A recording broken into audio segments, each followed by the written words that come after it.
Welcome back. It is TYT's A Conversation, and it's still Adrienne Lawrence. And this time we continue our conversation about the future and ensuring that it is a better place. And right now I'd like to welcome in school psychologist and licensed educational psychologist, Mr. Jeremy Greene. Thanks for joining me, Jeremy. Hey, appreciate it. It's good to be in the space. Good to be here. Yes, Jeremy. So when you and I had met, I was just blown away by what you do as a school psychologist, in part because I did not think about school psychologists throughout all of this COVID conversations and also critical race theory and whatnot, even though we're talking about schools. And so I know it has been a rough last year and a half for you in the school system, working with children. Can you give us a little glimpse of what that looks like? Yeah, sure. Like I always start off, I always say my opinions are my own, not representative of the organizations I belong to. And we always got to say that just to, show respect and honor people. But in terms of this current, situation, we're seeing a lot of stress. A lot of students are trying to readjust to being back in a full-time space. So here in California, at least in the district I work in, we're back in person and we're back full-time. We're talking like 30-something students in a classroom setting, trying to, navigate the academic possible loss, as well as those social etiquette losses as well. Once again, we've been out of this space in terms of in-person learning for a year plus in some of our districts across the United States and so forth too. So it's a lot of relearning behaviors, relearning how to, navigate these spaces in terms of academic demands, and just relearning to interact with each other, as humans trying to still navigate this ever, evolving situation that we're still in terms of this pandemic and so forth. So a lot of my school psychology, colleagues, in my district, my social work colleagues, school counselors and so forth too, all we're doing is trying to inform people about the trauma, but whether that's the trauma that you're experiencing with this current pandemic or the trauma that you bring into your space from your history and the consistent messaging that you're getting online and offline. We're just trying to, navigate these spaces and inform people about that trauma and empower our youth one day at a time. And what was something during COVID when you are still continuing to try to work with these children, but in a remote way? What was something that you think got really lost in the conversation when it comes to children's mental health during a pandemic type remote learning situation? Well, I think what gets lost in that kind of struggle is realizing the struggle that our families are going through as well. My district, as general, we've actually been pretty aware in trying to give child care and trying to hire more additional social emotional supports and so forth too. But I can't say that for every district in the United States, right? So I think, some of the things that get lost is that how this is a new era that we're living in, and to have expectations of the same old way of doing things, the grades, the assessments, the state testing, the mandates that come down in terms of attendance and things of that nature, that get lost from the top in terms of a systems approach and not really realizing that this is a great opportunity to reinvent this system, to really listen to students' stories, their narratives, their history, and really build community. Because once again, we're all going through this. We might be experiencing this pandemic in different ways and different, kind of interpretations and so forth too, but we're all experiencing this together, this new quote unquote normal. I hate that phrase because what is normal? It's a social construct, right? But at the end of the day, we know that that's the phrase that is being tossed out there. And we got to be real respectful of the fact that our students are trying to navigate that with limited experiences to begin with in this life to begin with. You're definitely spoken like a licensed educational psychologist, that is for sure. And so when it comes to kind of, if you can share, I don't necessarily know, what do you think have been the biggest challenges or things you've seen shift the most with children's concerns or experiences right now? Well, I think the concerns are still, the safety issues. In terms of, is it safe to be here? Is it safe to hug my friend? Trying to learn these new rules of etiquette in terms of wearing a mask in the classroom setting, not really, embracing each other like we used to in terms of, the student population, because we know our students, they want that love, they want to be shown that love and so forth too. So again, I think that's the kind of main adjustment that they're really trying to, figure out, as well as still having to do all of these traditional measures, right? In terms of the assessments, in terms of if you're in high school trying to get into a four-year university, in terms of just the social kind of aspect, both online and off. Those things did not slow down, even though the world shut down and slowed down, right? So again, it's just this kind of trying to navigate the understanding of one's identity when the world is constantly shifting underneath our feet. So what we try to do in terms of the spaces I work in, the advocacy groups I work with our Natomas Black Parents Associations and so forth too, is really just having a space where our students can be them and talk about their feelings, empowering student voice. Because just because they might be a little younger doesn't mean that they don't have their own feelings, thoughts, and opinions about what's going down in terms of that student voice model and so forth too.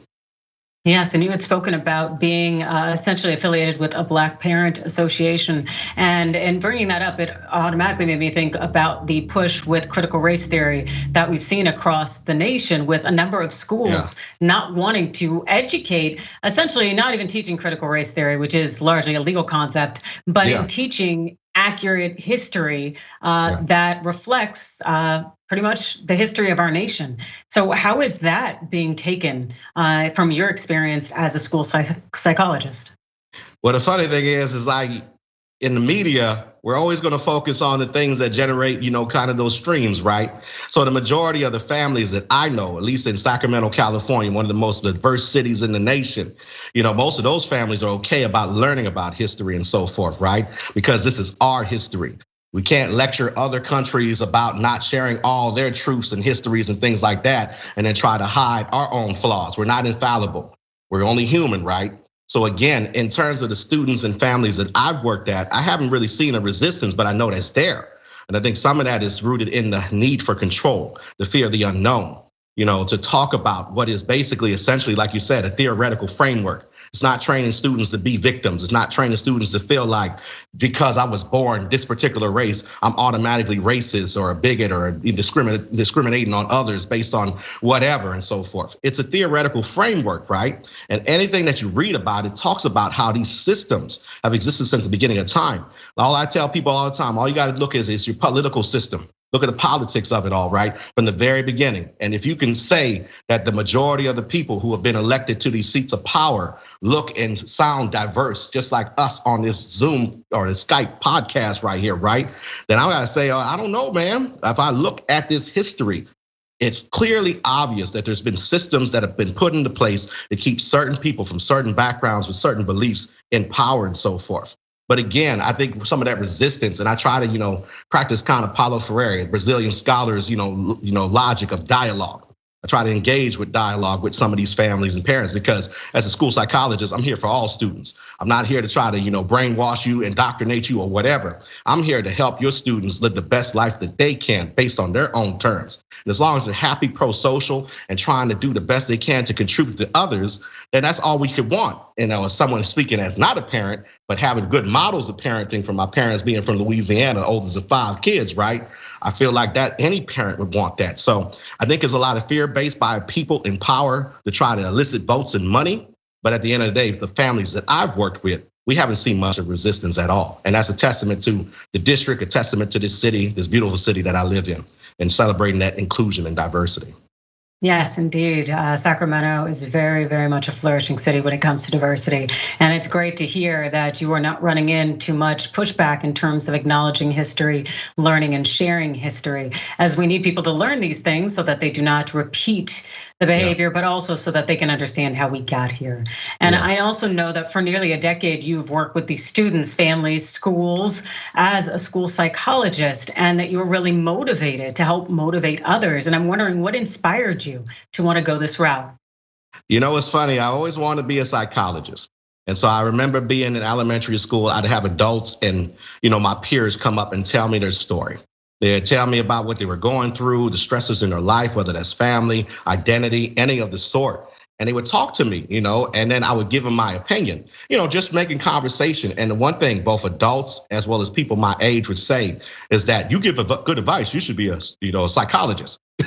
And so from there, that stuck in my mind, but also having a father who's an educator as well, having a mother with a kind, gentle spirit, and having a grandmother, my dad's mother, Picola Hardnett Greene, who just really believed in that word, that good word, regardless of what you define it as, that good word that we're all humans, and let's try to do right by people and give back. Like my dad would always say, your reward's in heaven. If such a thing exists, like I said, we honor other people's beliefs and things of that nature, whether or not they believe in something like that. I say it doesn't hurt to try. Just like wearing masks and protecting ourselves like that, it doesn't hurt to try in terms of being the best I can be to people. So it all roots from there, childhood. And then learning about school psychologists and knowing that, like my father, who's a math professor up here, I got to do right by people and help people and inspire them as they inspire me as well. Yes, I know, and you have various inspirations out there, including a TED Talk that you gave. We only have about a minute left, but I'd love for you to give people a sneak peek into what that TED Talk conversation was about and where they can find it.